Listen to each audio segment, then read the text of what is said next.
বন্ধুরা, আজকে আমি তোমাদের জানাবো রমজান মাসের প্রথম দশকের গুরুত্ব ও ফজিলত। তাই ভিডিওটি শেষ পর্যন্ত দেখতে থাকো। আশা করি এই ভিডিওটি তোমাদের অনেক বেশি উপকারে লাগবে। ভিডিওটি ভালো লাগলে চ্যানেলটি সাবস্ক্রাইব করে নিও এই ধরনের গুরুত্বপূর্ণ ও উপকারী ভিডিও সর্বপ্রথম দেখার জন্য। চলো শুরু করা যাক। রমজান হলো ইসলামের 5টি মূল স্তম্ভের অন্যতম, যা সারা বিশ্বের মুসলমানদের জন্য অত্যন্ত গুরুত্বপূর্ণ ও বরকতময় একটি মাস।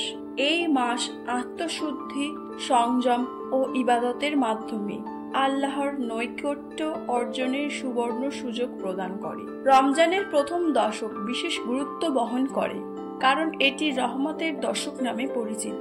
রমজানের প্রথম 10 দিনকে রহমতের দশক বলা হয়। এই সময় আল্লাহ তার বান্দাদের প্রতি অসীম দয়া ও করুণা বর্ষণ করেন। রাসূলুল্লাহ সাল্লাল্লাহু আলাইহি ওয়াসাল্লাম বলেছেন, রমজান মাসের প্রথম অংশ রহমত, দ্বিতীয় অংশ মাগফিরাত আর তৃতীয় অংশ জাহান্নাম থেকে মুক্তি। এই হাদিসের মাধ্যমে বোঝা যায় যে প্রথম দশকের সময়টিতে মুসলমানদের জন্য আল্লাহর দোয়া ও করুণার দ্বার অবারিত থাকে। রমজানে সৎ কাজ করলে অন্য সময়ের তুলনায় বহুগুণ বেশি সওয়াব পাওয়া যায়। আল্লাহ তাআলা বলেন, রমজান মাস যে মাসে কুরআন অবতীর্ণ করা হয়েছে, যা মানুষের জন্য হেদায়াত এবং সত্য পথের স্পষ্ট নিদর্শন ও ন্যায় বিচারের মানদণ্ড। ফলে প্রথম দশকেই বেশি বেশি ইবাদত করা উচিত, যাতে আল্লাহর রহমত লাভ করা যায়। রমজানের প্রধান লক্ষ্য হলো তাকওয়া বা খোদাভীতি অর্জন করা। কুরআনে বলা হয়েছে, হে ঈমানদারগণ, তোমাদের উপর রোজা ফরজ করা হয়েছে, যেমন তোমাদের পূর্ববর্তী উম্মতের উপর ফরজ করা হয়েছিল, যাতে তোমরা তাকওয়া অর্জন করতে পারো। তাই প্রথম দশকের সময়টাই সংযম, আত্মশুদ্ধি এবং নেক আমলের মাধ্যমে আল্লাহর রহমত পাওয়ার শ্রেষ্ঠ সুযোগ। রমজানের প্রথম দশকের ফজিলতগুলি জেনে নিন।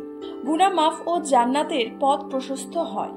রমজানের প্রথম দশকে যারা আল্লাহর রহমত পাওয়ার জন্য বেশি বেশি ইবাদত ও তওবা করে, তাদের গুনাহ মাফ হয়ে যায় এবং জান্নাতের পথে সহজ প্রবেশাধিকার লাভ করে। 2. 27 গুণ বেশি সওয়াব। রাসূলুল্লাহ সাল্লাল্লাহু আলাইহি ওয়াসাল্লাম বলেছেন, রমজানে প্রতিটি নেক আমলের সওয়াব সাধারণ সময়ের তুলনায় 27 গুণ বেশি হয়। তাই প্রথম দশকে যত বেশি ইবাদত করা যায়, তত বেশি লাভবান হওয়া যায়। 3. দোয়া কবুলের বিশেষ সুযোগ। প্রথম দশকেই বান্দারা বেশি বেশি করে দোয়া করলে আল্লাহ তা কবুল করেন। বিশেষ করে ইফতারের সময় দোয়া কবুল হওয়ার অন্যতম শ্রেষ্ঠ মুহূর্ত। 4. জাহান্নামের দরজা বন্ধ, জান্নাতের দরজা খুলে দেওয়া হয়। নবী করিম সাল্লাল্লাহু আলাইহি ওয়াসাল্লাম বলেছেন, রমজান মাসের আগমনে জান্নাতের দরজাগুলো খুলে দেওয়া হয়, জাহান্নামের দরজাগুলো বন্ধ করে দেওয়া হয় এবং শয়তানদের শৃঙ্খলাবদ্ধ করা হয়।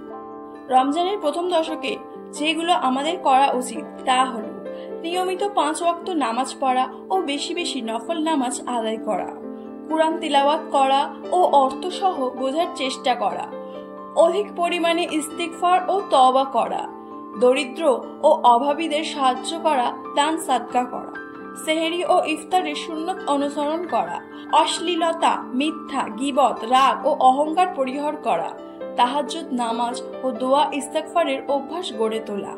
রমজানের প্রথম দশক হচ্ছে রহমতের দশক, যেখানে আল্লাহ তাআলা তার বান্দাদের প্রতি অপরিসীম দয়া বর্ষণ করে। তাই আমাদের উচিত এই সময়টাকে যথাযথভাবে কাজে লাগিয়ে বেশি বেশি ইবাদত করা, দান সাদকা করা, পাপ থেকে দূরে থাকা এবং আল্লাহর রহমত লাভের জন্য চেষ্টা করা। যারা প্রথম দশকের আমলগুলো গুরুত্বের সাথে পালন করবে, তারা নিশ্চয়ই আল্লাহর অনুগ্রহ লাভে ধন্য হবে।